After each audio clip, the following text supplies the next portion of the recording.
ಮೋಕ್ಷ ಅವ್ರ ಬಗ್ಗೆ ಏನು ಹೇಳ್ತೀರಾ? ಇಲ್ಲ, ಒಳ್ಳೆ ಪ್ರತಿಭೆ, ತುಂಬ ಚೆನ್ನಾಗಿ ಪಾತ್ರಕ್ಕೆ ಜೀವ ತುಂಬಿದ್ದಾರೆ. ಅವ್ರದ್ದೇನು ಮೊದಲನೇ ಸಿನಿಮಾ ಅಂತ ಅನ್ಸಲ್ಲ, ಯಾಕಂದ್ರೆ ತುಂಬ ಆ್ಯಡ್ಗಳಲ್ಲಿ ಅಲ್ಲಿ ಇಲ್ಲಿ ಎಲ್ಲ ಆ್ಯಕ್ಟ್ ಮಾಡಿದ್ದಾರೆ. ತುಂಬ ಪ್ರಶ್ನೆಗಳು ಕೇಳ್ತಾ ಇದ್ರು ಸೆಟ್ಟಲ್ಲಿ ಡೈರೆಕ್ಟ್ರಿಗೆ. ಹೌದಾ ಮೋಕ್ಷ ಅವರೇ, ಪ್ರಶ್ನಿಸದೆ ಯಾವುದನ್ನು ಒಪ್ಕೊಳ್ಬೇಡ ಅಂತಕ್ಕಂಥ ಒಂದು ಮಾತಿದೆಯಲ್ಲ, ಆ ಥರನ? ಹೌದು, ಅಂದರೆ ನನಗೆ ನನ್ನ ಮೈಂಡಲ್ಲಿ ನಾನು ವಿಜುವಲೈಸ್ ಮಾಡ್ಕೊಬೇಕು ಆ ಸೀನ್ನ. ಅಲ್ಲಿವರೆಗೂ ನನಗೊಂದು ಅದು ಸಿಂಪಲ್ ಸ್ಟುಪಿಡ್ ಕ್ವೆಶ್ಚನ್ ಇದ್ರೆ ನಾನು ಕೇಳ್ತೀನಿ, ನನಗದು ಅರ್ಥ ಆಗೋವರೆಗೂ. ಸೊ ಆ ಥರ ನಾನು ತುಂಬ ತೊಂದರೆ ಕೊಡ್ತೀನಿ ಪರಮ್ ಸರ್ಗೆ ಪೂರ್ತಿ ಸಿನಿಮಾ ಪೂರ್ತಿ. ಅಂದರೆ ಇಟ್ ಕ್ಯಾನ್ ಬಿ ಎನಿಥಿಂಗ್. ಅವಳು ಯಾಕೆ ಹಿಂಗೆ ಮಾಡ್ತಾಳೆ, ಅಲ್ಲಿಗೆ ಯಾಕೆ ಹೋಗ್ತಾಳೆ, ಏನು ಯೋಚನೆ ಮಾಡ್ತಿದ್ದಾಳೆ, ಯಾಕೆ ಹಂಗೆ ಯೋಚನೆ ಮಾಡ್ತಾಳೆ, ಮೇ ಬಿ ಬೇರೆಯವ್ರಿಗೆ ಅವಶ್ಯಕತೆ ಇರಲ್ವೇನೋ, ಬಟ್ ನನಗದು ತಿಳ್ಕೊಬೇಕು. ಅದು ನನಗೆ ಪರ್ಫಾರ್ಮ್ ಮಾಡುವಾಗ ಅದು ಹೆಲ್ಪ್ ಆಗುತ್ತೆ.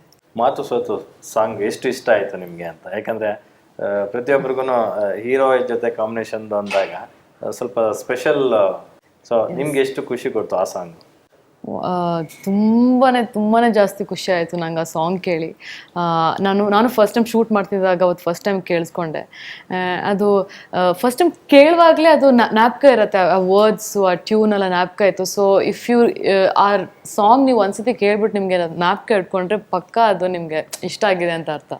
ಸೊ ಅಷ್ಟು ತುಂಬ ಅದ್ಭುತವಾಗಿ ಯೋಗರಾಜ್ ಭಟ್ ಅವರು ಲಿರಿಕ್ಸ್ ಬರೆದಿದ್ದಾರೆ, ವಾಸುಕಿ ವೈಭವ್ ಅವರು ಕಂಪೋಸ್ ಮಾಡಿದ್ದಾರೆ. ಅಂಥ ದೊಡ್ಡ ದೊಡ್ಡ ಪ್ರತಿಭೆಗಳು. So very lucky.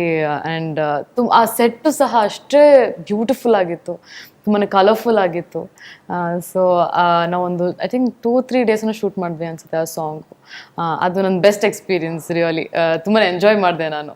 ಒಂಥರ fairy tale dream come true moment ನನಗೆ. ಸಾಮಾನ್ಯವಾಗಿ ಬೆಂಗಳೂರು ಅಂದಮೇಲೆ ಸ್ವಂತ ಕಾರ್ಗಳಲ್ಲಿ ಓಡಾಡೋದಕ್ಕಿಂತ ಜಾಸ್ತಿ ಕ್ಯಾಬ್ಗಳಲ್ಲಿ, ಆಟೋಗಳಲ್ಲಿ ಜಾಸ್ತಿ ಓಡಾಡ್ತೀವಿ. ಸೊ ಯಾವಾಗಾದರೂ ಯಾರಿಗಾದ್ರೂ ಕ್ಯಾಬ್ ಡ್ರೈವರ್ಗೆ ವೇಟಿಂಗ್ ಚಾರ್ಜ್ ಕೊಟ್ಟಿದ್ದೀರಾ? ಜಸ್ಟ್ ರೀಸೆಂಟಾಗಿ ನಾನು ನನ್ನ ತಂಗಿ ಬನಶಂಕರಿಗೆ ಹೋಗಿದ್ವಿ. ನನ್ನ ತಂಗಿ ಅದೇನೋ ತಿನ್ಕೊಂಬರ್ತಾಳೆ ಅಂತ ಹೋದ್ಲು. ಇದು ಇವಾಗ ಗೊತ್ತಲ್ಲ, ಬೆಂಗಳೂರಲ್ಲಿ ಕ್ಯಾಬ್ ಡ್ರೈವರ್ಸ್ಗೆ ಇರೋ ಡಿಮಾಂಡ್ ಯಾರಿಗೂ ಇಲ್ಲ. ಅಂದರೆ ಅವ್ರಿಗೆ ಬುಕ್ ಮಾಡಿ ಬರೋಷ್ಟ್ರಲ್ಲಿ ಲೇಟ್ ಆಗುತ್ತೆ ಅಂತ ಇವಳು ತಿನ್ಕೊಂಬರೋಷ್ಟ್ರೊಳಗೆ ನಾನು ಬುಕ್ ಮಾಡಿಬಿಡ್ತೀನಿ ಕ್ಯಾಬ್ನ ಅಂದ್ಕೊಂಡು ಟ್ರೈ ಮಾಡ್ತಿದ್ದೆ.